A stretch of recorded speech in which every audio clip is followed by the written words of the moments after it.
मेरू में जब तक सनातन था, शांत था, समृद्ध था, खुशहाल था, डेमोग्राफी बदली, वो पामीर बन गया, तब से अशांत और बदहाल है। दुर्योधन का ननिहाल, जहाँ से माता गांधारी आई थी, वो गांधार शांत था, समृद्ध था, खुशहाल था, मठ मंदिर थे, सर्वधर्म संभाव था, कन्या पूजन होता था। डेमोग्राफी बदली, वो कांधार बन गया, तब से अशांत है और बदहाल है। कुंभा, जब तक वहाँ सनातन था, शांत, समृद्ध, खुशहाल था, जैसे डेमोग्राफी बदली, वो काबुल बन गया, तब से बदहाल है, फटेहाल है, रोज बम धमाके हो रहे। पर्शिया, जब तक वहाँ सनातन था, शांत था, समृद्ध था, खुशहाल था, बहन बेटियों को पूरी स्वतंत्रता थी। जैसे वहाँ की डेमोग्राफी बदली, ईरान बन गया, बहन बेटियाँ कैद हो गई हैं, उनकी आज़ादी खत्म हो चुकी है और तब से वो बदहाल है, तब से फटेहाल है। बाल्हिक शांत, समृद्ध, खुशहाल था, जैसे डेमोग्राफी बदली, बल्ख बन गया, इस समय बदहाल है। कैकेय, जब तक वहाँ सनातन था, शांत था, समृद्ध था, खुशहाल था, राजा माता कैकेयी वहीं से आई थी, राजा भरत का ननिहाल था कैकेय। जैसे डेमोग्राफी बदली, वो पेशावर बन गया, तब से बदहाल है, फटेहाल है और बहन बेटियों की स्वतंत्रता खत्म हो चुकी है। कंबोज, जब तक वहाँ सनातन था, शांत था, समृद्ध था, खुशहाल था, जैसे डेमोग्राफी बदली, वो बदख्शा बन गया, तब से बदहाल है, तब से फटेहाल है। सुवास्तु, जब तक वहाँ सनातन था, शांत था, समृद्ध था, खुशहाल था, वहाँ की डेमोग्राफी बदली, उसके बाद वो स्वात घाटी बन गया, तब से वहाँ रोज बम धमाके हो रहे हैं, आतंकवादियों का अड्डा बन चुका है। तक्षशिला, जब तक वहाँ सनातन था, शांत था, समृद्ध था, खुशहाल था, दुनिया का सबसे बड़ा नॉलेज सेंटर था, वहाँ पे बड़े बड़े रिसर्च हुआ करते थे, वहाँ की डेमोग्राफी बदली, वो रावलपिंडी बन गया, तब से वहाँ रोज बम धमाके हो रहे हैं। दुनिया के अनेकों देशों में ये हुआ है, जहाँ जहाँ सनातन घटा है, वहाँ वहाँ समृद्धि खत्म हुई है, वहाँ वहाँ अशांति बढ़ी है। पिछले 2000 साल में भारत के 25 टुकड़े हुए हैं, पिछले 200 साल में भारत के 7 टुकड़े हुए हैं, और जहाँ जहाँ डेमोग्राफी बदली है, वहाँ वहाँ अशांति बढ़ी है, वहाँ वहाँ टुकड़ा हुआ है, वहाँ वहाँ विभाजन हुआ है। कड़वी सच्चाई ये है, गांधी जी सत्य और अहिंसा के पुजारी थे, लेकिन भारत विभाजन नहीं रोक पाए, और विभाजन छोड़िए, विभाजन के बाद हिंदुओं का नरसंहार तक नहीं रोक पाए थे। गए थे वहाँ, उन्होंने शांति मार्च निकाला, कोई फ़र्क नहीं पड़ा, नरसंहार चलता रहा।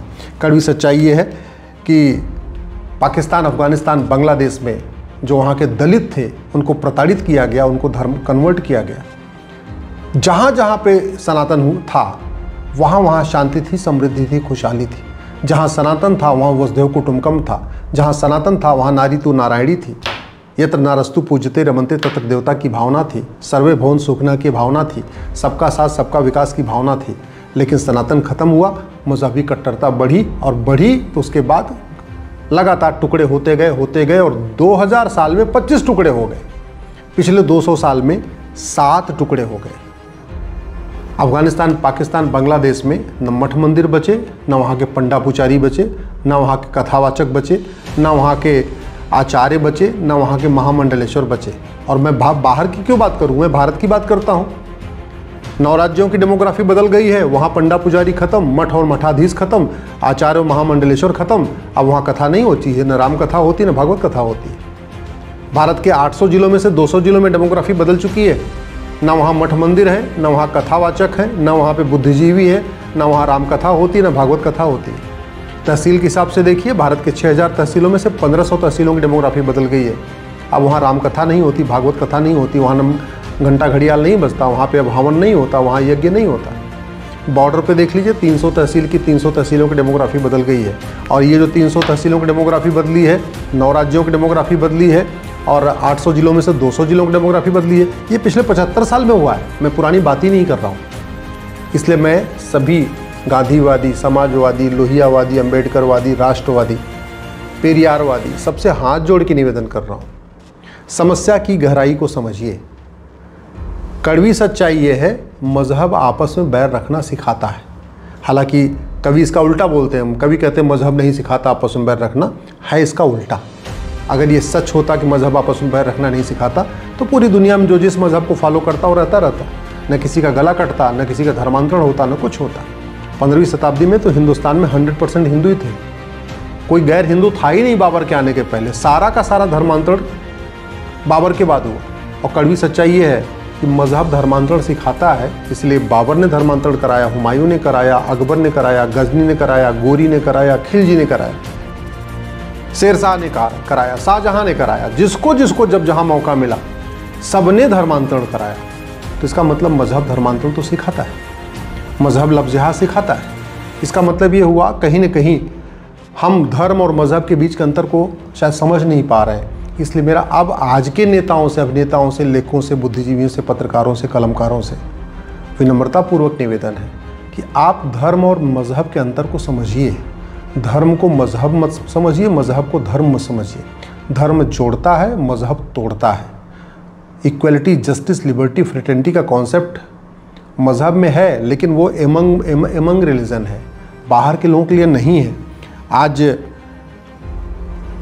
समाजवादी ये अच्छी तरीके जानते हैं कि पाकिस्तान में भगत सिंह जी की न जयंती मनाई जाती है, न पुण्यतिथि मनाई जाती है। थे तो वो समाजवादी, उनकी क्यों नहीं मनाई जाती? ये समाजवाद, ये लोहियावाद भारत में ही चलता है।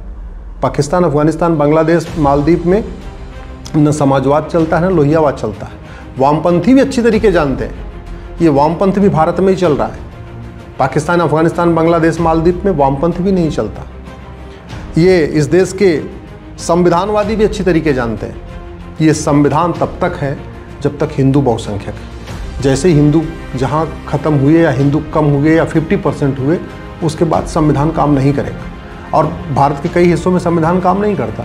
कश्मीर में संविधान काम नहीं कर पाया। भारत के 9 राज्यों में जहाँ हिंदू खत्म हो गए हैं, वहाँ रोज़ हिंदुओं का पलायन हो रहा है, उत्पीड़न होता है, संविधान काम नहीं करता, न सुप्रीम कोर्ट काम कर पा रही है। कड़वी सच्चाई ये भी है कि 800 जिलों में से 200 जिलों में जहाँ जहाँ हिंदू खत्म हो चुके हैं, न वहाँ हाई कोर्ट काम कर रही है, न सुप्रीम कोर्ट काम कर रही है, न संविधान काम कर रहा है, न संसद काम कर रही है। ये कड़वी सच्चाई। भारत के जो पेरियारवादी हैं, जो लगातार जहर उगल रहे हैं, आपस में लड़ा रहे हैं, वो भी अच्छी तरीके जानते हैं कि अफगानिस्तान में हिंदुओं का क्या हुआ, दलितों का क्या हुआ, पाकिस्तान में दलितों का क्या हुआ, बांग्लादेश में दलितों का क्या हुआ, मालदीव में दलितों का क्या हुआ। और भारत के अंदर भी जहाँ जहाँ हिंदू कम हो गए हैं, वहाँ दलितों का कैसे उत्पीड़न हो रहा है। इसको अगर आप लोग भी समझते हैं तो कम से कम अपने जान पहचान के नेता, अभिनेता, लेखक, बुद्धिजीवी, पत्रकार, कलमकारों से मिलिए, उनसे सवाल करिए और इसका समाधान ढूंढने की कोशिश करिए। उनसे सवाल करिए कि जब मज़हब के आधार पर विभाजन हो चुका है तो मज़हब के आधार पर नियम कानून क्यों चल रहा है। जब मज़हब के आधार पर विभाजन हो चुका है तो मज़हब के आधार पर बोर्ड और ट्रिब्यूनल क्यों चल रहा है। जब मज़हब के आधार पर विभाजन हो चुका है तो मज़हब के आधार पर आयोग और मंत्रालय क्यों चल रहा है। जब मज़हब के आधार पर विभाजन हो चुका है तो मज़हब के आधार पर स्कूल और कॉलेज क्यों चल रहा है। जब मज़हब के आधार पर विभाजन हो चुका है तो फिर लोन और वजीफ़ा क्यों चल रहा है। जब अच्छी तरीके पता है कि जब जब घटे तब तब कटे, जहाँ जहाँ घटे तब तहाँ तहाँ कटे, तो फिर लफ्ज़ जिहाद के खिलाफ केंद्र राष्ट्रीय स्तर पर कानून क्यों नहीं बन रहा है। जब पता है कि जब घटेंगे तो कटेंगे, तो फिर धर्मांतरण के खिलाफ राष्ट्रीय स्तर पर संसद में कानून क्यों नहीं बन रहा है। जब पता है कि घटेंगे तो कटेंगे, तो जनसंख्या नियंत्रण कानून क्यों नहीं बन रहा है। जब पता है कि घटेंगे तो कटेंगे, तो घुसपैठ नियंत्रण कानून क्यों नहीं बन रहा है। जब पता है कि घटेंगे तो कटेंगे, तो ड्रग के खिलाफ कठोर कानून क्यों नहीं बन रहा है। जब पता है कि भारत में अराजकता फैलाने के लिए विदेशी फंडिंग आ रही है, तो FCRA कानून क्यों नहीं खत्म हो रहा है। जब पता है कि भारत में जितना भी कार्य हो रहा है, देश विरोधी कार्य, इस सबकी अंदर से फंडिंग हो रही है, तो हवाला के खिलाफ कठोर कानून क्यों नहीं बन रहा है। ब्लैक मनी के खिलाफ कठोर कानून क्यों नहीं बन रहा है। ब्लैक मनी और मनी लॉन्ड्रिंग को जड़ से ख़त्म करने का प्रयास क्यों नहीं किया जा रहा है। जब पता है कि इस अश्लीलता के कारण, फुहड़ता के कारण और ड्रग के कारण हमारी यंग जनरेशन बर्बाद होती जा रही है, तो उस पर नियंत्रण के लिए कठोर कानून क्यों नहीं बन रहा है। क्या बातें करने से अश्लीलता खत्म होगी, फुहड़ता खत्म होगी, नशे का कारोबार खत्म होगा। क्या केवल सेमिनार करने से और कानक्लेव करने से लफ्ज़ जिहाद रुक जाएगा। क्या सेमिनार करने से, कानक्लेव करने से धर्मांतरण रुक जाएगा, विदेशी फंडिंग रुक जाएगी, घुसपैठी आना बंद कर देंगे या घुसपैठी अपने आप भाग जाएंगे। क्या होगा क्या।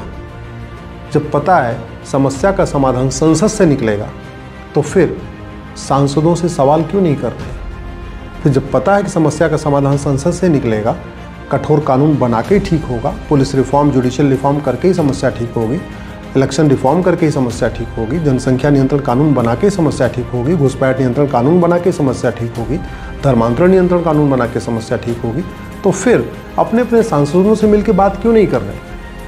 मेरा काम था आपको जगाना। अगर आप जाग गए हैं तो कम से कम अपने सांसद को मिल के उनको भी जगाइए, अपने आसपास के नेताओं अभिनेताओं को जगाइए, लेखकों बुद्धिजीवियों को जगाइए, पत्रकारों कलमकारों को जगाइए, धर्मगुरुओं को जगाइए। सब लोग मिल के आवाज़ उठाएंगे, व्यवस्था बदल जाएगी तो भारत बच जाएगा, नहीं तो जो 1947 में हुआ था वही 2047 में होगा।